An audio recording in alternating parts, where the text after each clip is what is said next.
yow noo gisee chantier bi sant yàlla rek waaw sant yàlla alhamdulilah macha allah waa kër gi tamit ay borom baax nañ ay taalibe nañ quoi rek yàlla depuis ba ñëwee ci chantier bi moom ba léegi gisuñu suñu naqari quoi waaw di ñaan yàlla rek chantier bi jeex ak jàmm incha allah ci bëgg Seydina Mohamed sama relation Mbaye waaw loolu yàgg na loolu depuis 2004 la ba léegi wax dëgg yàlla lépp lu fanaan ci man yendu ci moom quoi waaw ko nekkul tey non parfois day tàngal mais di jàpp mer quoi waaw bu ngeen waxtaanee rek di ngeen déggoo quoi waaw. oh macha allah man bañ naa ko sax man dama koy ne mun na dem nekk architecte quoi man pour man dépassé na maçon quoi wax dëgg yàlla. parfois nag comme li ma wax sànq rek parfois day ñëw déggoo na mais mooy loolu bu ngeen waxtaanee rek mu jeex quoi waaw wax dëgg yàlla lu gërëyee la quoi. kii benn waay la rek bu ne ci biir chantier bi xam nga rek guerrier la quoi électricien professionnel la mais terewul day jàpp ci maçon bi day jàpp ci construction bi ak yëpp xam nga mais électricien la quoi. ñëw sikk yenn saa ñu naajee ñëw yenn saa ñu kii mais yëpp am na compréhension quoi maanaam bëriwul xëy na ñu ñuy liggéeyal ñu mel ne ñoom quoi amul benn complication. moo tax ñun tamit liggéey bi ñu koy liggéeyal tamit ci loolu tamit la ñuy xool tamit daal koy gën a am yéene gën a def li nga xam ne moom mooy lu gën a baax quoi. kii mooy Balla le grand maçon waaw.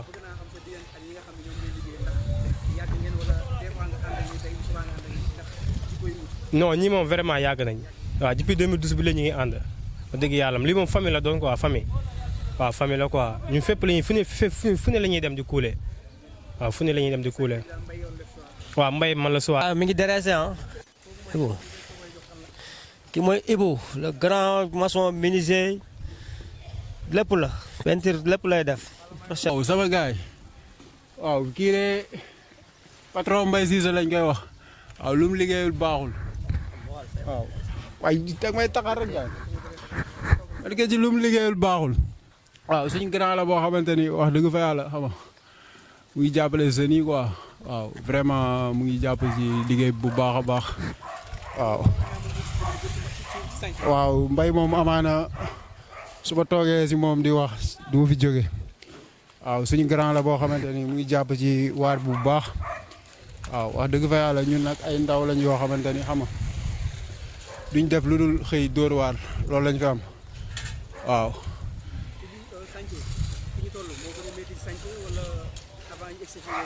waaw instant yi nii mën naa ni alhamdulilah ndaxte waaw lu weesu moom lu ñu weesu instant yi moo gën a metti waaw instant yi nii moom vraiment ñu ngi noppalu bu baax a baax wax jee yombul quoi waaw wasalaam. waaw bon en fait man maa ngi tudd Alioune Badara Fall di manager ci Mbaye Babacar Cissé alias MB6 quoi l'entrepreneur waaw wax dëgg yàlla nekk na koo xamante ni aussi tamit dëgg yàlla mi ngi wane ay preuve am par rapport ak la jeunesse par rapport ak auto emploi wu Kër Massar. Babacar Cissé c'est un jeune entrepreneur qui a été formé par Pierre Goudiaby Atepa mu nekk koo xamante ni en matière de bâtiment et de construction ak aménagement territorial ku ci xarañ la wax dëgg yàlla dëkk Kër Massar. man aussi tamit ma nekk un jeune bi nga xamante ni aussi tamit par rapport ak son mouvement teewal sunu askan aussi tamit maay secrétaire général bi mu nekk koo xamante ni aussi tamit ku ñu war a encourager la parce que mi ngi Kër Massar am xam-xamam di gagné ay chantier di auto emploi ay jeunes yu dëkk Kër Massar nekk koo xamante ni aussi tamit wax dëgg yàlla Kër Massar war nañ koo bàyyi xel ndax moom suñ ko joxee lu mel ni Kër Massar ci xam-xamam war na mën a teg projet yoo xamante ne ay projet innovant la pour le développement de Kër Massar. bon chantier yi nag moom xam naa ne bu ñu ko doon lim moom fi la ñuy yendu macha allah yàlla suñu borom def na à travers moom ci xarañam ak formation bi nga xamante ni moom la hérité ci Pierre Goudiaby Atepa ku ñuy solliciter la ay liggéey boo xoolee du Kër Massar kese partout au Sénégal même en Guinée mi ngi rénover ay hôtel au niveau de Dakar aussi Maris wax dëgg yàlla moom mi ngi liggéey yàgg liggéey ak des ministres di tabaxal ay ministres aussi tamit nekk koo xamante ni wax dëgg yàlla actuellement mi ngi réaliser daal lu bari waaw. waaw liggéeyam professionnalisme laa ci gis quoi liggéey bu professionnel la liggéey bu jaar yoon lay liggéey aussi tamit mu nekk koo xamante ni tamit ñam xam laa ko tuddee quoi parce que tamit en matière de bâtiment moom loolu domaine am la te xam naa ni lépp loo xamante ne engagé wu na dina ko satisfaire pleinement daal.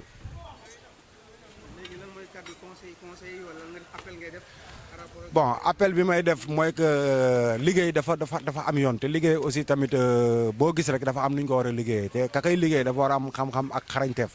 parce que tamit ñu bari tey ñi ngi engagé wu di def ouvrage mais d'habitude duñ mokkal seen métier moom nag yàlla suñu borom def na ci biir mokkal métier boobu noonu liggéey na ak ay naar liggéey na ak beaucoup d'entreprises yoo xamante ni moom liggéeyam rafetlu nañ ko te ku xam bâtiment la ku xam norme bâtiment la te ça qui est l'essentiel daal xam naa daal képp koo xam ne jëflante na ak moom ci wàllu liggéey moom di nga am satisfaction totale. waaw xam nga di lancer un appel aux dirigeants yi nga xamante ni ñoom ñoo nekk Sénégal xam ni un entrepreneur bu ñuy wax Mbaye Babacar Cissé alias MBC mi ngi Sénégal te mi ngi wane ay preuve am di ko def ci auto emploi ak emploi jeunesse état daal moo ko war a mën a dooleel jox ay marché public yoo xamante ni dëgg yàlla dina gën a mën a wane preuve am ak ay volonté am parce que tamit dëkk bi moom laa gis ni même bu dul sax ay chantier day xool ay projet phare yoo xamante ni ci aménagement la mu volonté wu moom def ko ak équipe am kon kooku dañ ko war a jàppale dañ ko war a gersu dañ ko war a aussi tamit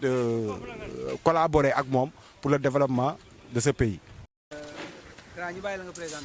waaw salaamaaleykum gars yi maa ngi leen nuyoo de ziar yéen ñëpp dañ jox seen wàcc quoi waaw man la Pape Sarr copain Mbaye quoi Mbaye moom parce que yàgg nañ du tey waaw fu nekk nag ànd nañ fu ne wax dëgg fa yàlla moom borom baax la quoi moom yéene na ñëpp quoi yéene na ñëpp te wax dëgg fa yàlla parce que ñun tamit lu ñu mën ak li ñu xam xaaj bi yëpp si moom lañ ko xamee waaw maanaam daal Mbaye dafa nekk nit koo xamante ne neex na liggéeyal alalam nag du ko boolee kenn loolu ko gën a sonal si àdduna alalam du ko boolee kenn te ouvrier moom bu fekkee moom yow bëgg nga téye say ouvrier te yaa ngi leen di lijjanti si xaalis si ko lépp moom yow loolu yóotu da ngay jot en tout cas daal li ma mën a wax mooy borom baax la te neex na àndal quoi. loolu moom dëgg la parce que loo gis simit njëkkeewul si man si Mbaye lay njëkkee parce que Mbaye am na loo xam ne bu la ko jàngalul woon boo ñëwee day jafe si yow parce que man boo gisee mu yomb si man damay ñëw. parce que li ma jàngal dong moom laa gis te moom laay ñëw répété ko waat dëgg la tàgguma nag sama bopp mais génnaan naa gën a yokkaat xam-xam mais xam-xam bi ma gën a yokkaat bi ma ñëwaatee xam-xamu Mbaye dama see gën a dolliwaat sànce bi nag wax dëgg fa yàlla boo déggee ñu ne sànce jàmm la quoi jàmm moom moo tax ba sànce bi egsi fii tey quoi waaw loolu dëgg la parce que bâtiment tracé neex na plan neex na mais modification mooy technique te modification weesuwul balcon yi mooy façade bi yooyu yëpp mooy technique bi te technique bi boo xasee ba def mooy bâtiment bi leer na te technique boobu du dara loolu xam-xam kese la maanaam si xam-xam bi du ma si xëccoog Mbaye moom xalaatam day ñëw man sama xalaat ñëw léegi nag suñu xalaat yooyu noonu buñ ko boolee ñun ñaar rek loolu mooy technique bi waaw loolu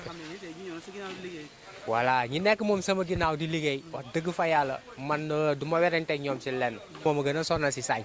moom tamit yàgg nañ wax dëgg fa yàlla yàgg nañ yàggaay boo xamante ne nii ba tax na des fois sax su ma fi xëyul daf may woon naan ma foo ne ba si koñ bi tamit dañ may woon naan ma foo ne mais loolu lépp daal équipe la te groupe loolu moo tax ñu naan groupe quoi groupe suude la te tax na tey ñun ñëpp dañoo suudewu lii daal man damay ñaan daal yàlla na gën a yokku ay chantier gën a taxaw quoi man loolu rek laay ñaan yàlla quoi. coulage boo jiñee ñu naan coulage élément mooy paie parce que élément moo téye bâtiment parce que élément dosage bu ko yërëm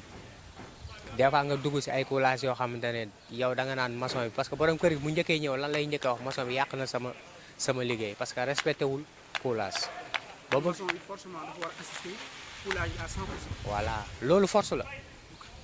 loolu force la man tey itam waroon xëyu moom mais gëj ñaa fi xëy mais taxul ne Mbaye daf na ma ñëwal parce que da nga war a fekkee coulage man ko amul benn problème te booy bi tamit dëgg fa yàlla du ma la ko nëbbu. kii mooy Ibou te Ibou wax dëgg fa yàlla rak la maa ko yar moo tax na tey jii man lu tax ñun ñu bàyyi ko fi ñun xam nañ ko li nekk si ñun moo nekk si moom tey ñun buñ ko fi bàyyee xel mu dal lañ ko fi bàyyee amul caaxaan si lenn amul caaxaan si dara moo tax sa padam naa mbay muy man muy ibu même équipe la fuñ ko bàyyi rek xel mu dal lañ ko fa bàyyee parce que lii moo maanaam yow ñu bàyyi la fenn sa xel dal métier loolu la métier lépp loolu la mais booy moom jàmbaar la quoi wax dëgg fa yàlla. waaw di sant ñëpp daal di gërëm ñëpp àdduna moom nii la rek jàppalante la déggoo lépp daal mooy àdduna quoi te mbay moom ñu ngi koy sant ñu ngi koy gërëm quoi surtout yow tamit wax dëgg fa yàlla da nga nekk suñu grand boo xamante ne biñ xamante ne yàgg na yàggul mais duñ gis daal si yow maanaam yàlla na fi yàlla bàyyi quoi lii nii xam nga gën a yokku quoi ñu loolu rek lañ lay ñaanal saa su ne quoi grand waaw.